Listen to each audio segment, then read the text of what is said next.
Zeev, a percussionist, performer, composer, instrument builder, visual artist, poet, and theorist who explored visceral and mystical dimensions of sound, becoming a pioneer of industrial music along the way, died on December 16 in Chicago, where he lived.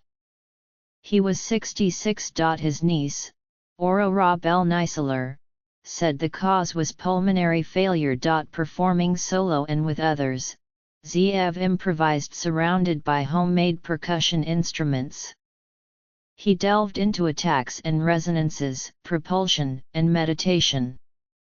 He worked with found objects and later with digital processing. He was intrigued by the properties of materials and by the paths linking sounds, images, the body, nature and spirituality. In a globe-spanning career, he collaborated with musicians, dancers, poets, performance artists, and visual artists. His discography includes more than 70 albums as well as multimedia work. In the 1970s and early 80s, Zeev gave room-shaking, strenuously athletic solo performances that he came to call wild style. Shirtless or wearing protective gear, with a cigarette hanging from his mouth, he flung metallic assemblages through the air or dragged them across the stage, rattled heavy chains and shook long, whooshing strips of sheet metal, some with sharp edges that bloodied his hands. The concerts were templates for punk-era industrial music. I don't actually consider the majority of my performances as music per se, he wrote on his website. Zeev was born Stefan Joel Weiser in Los Angeles on February 8, 1951. He was banging on pots and pans when he was 3 years old, and he assembled his first drum kit at 6.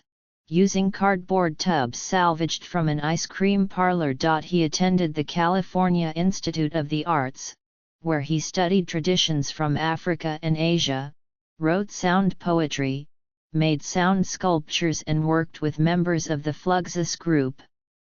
From 1978 to 1988 he was in a San Francisco area electronic music group, Rhythm and Noise, with other CalArts alumni. In 1978, when the classical avant-garde, the art world and the adventurous fringes of popular music were forging alliances, he also began performing as Zeev, part of his Hebrew name.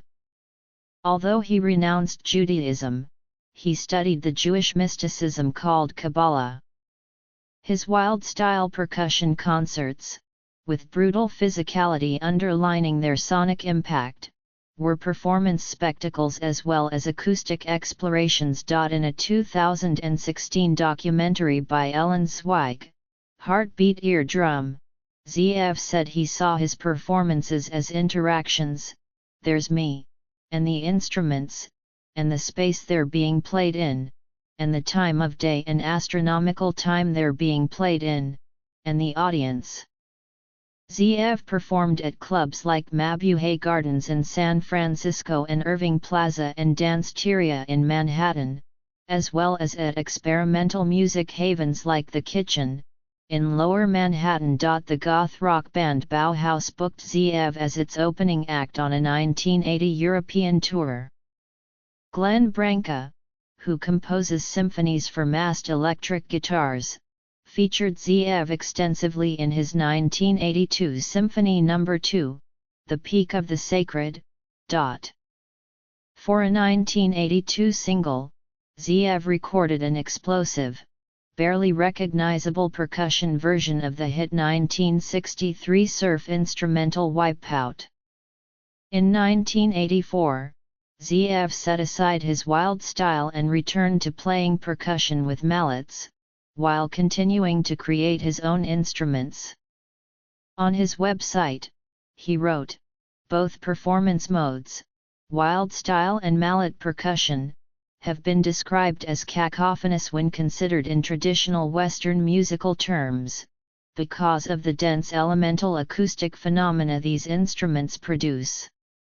In the early 1980s he moved to Amsterdam, where he taught composition and improvisation at the Theatre School for New Dance Development while performing around Europe. From 1986 to 1990 he was a member of the Bao Gamelan Ensemble, which used salvaged junk as instruments. He also started what he called Yantra Tantra, percussion concerts performed in complete darkness. Selections from Yantras, a series of drawings he started in 1987, were purchased by the Amsterdam Tattoo Museum.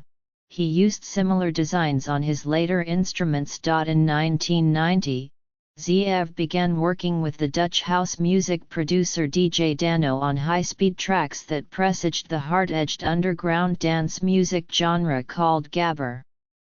His book Rhythmagic, Practical Uses of Number, Rhythm, and Sound, based on Kabbalah and other esoteric systems, was published in 1992 by Temple Press UK.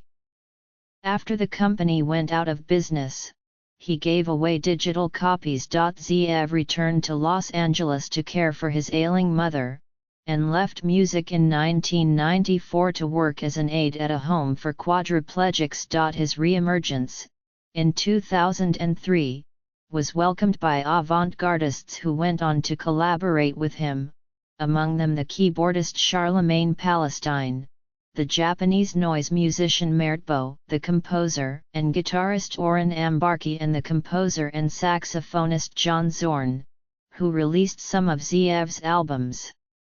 On his Zadok label. During the 2000s Zeev grew increasingly interested in electronic percussion and digitally processed live sounds. He also started what he called cinecussion, projecting images of liquids vibrated by complex waveforms, and produced audio-visual poems for video. Returning from a New Mexico performance in 2016, Zeev was on an Amtrak train back to Chicago when it derailed in Kansas. He suffered 5 broken ribs and a punctured lung. Yet he continued to make music and perform internationally. Days before his death, he had returned from a residency in Portugal as a guest of the new music organization Sonoscopia. Many of his instruments will be housed at Oppo 33, an experimental arts organization in Nantes, France. No immediate family members survive.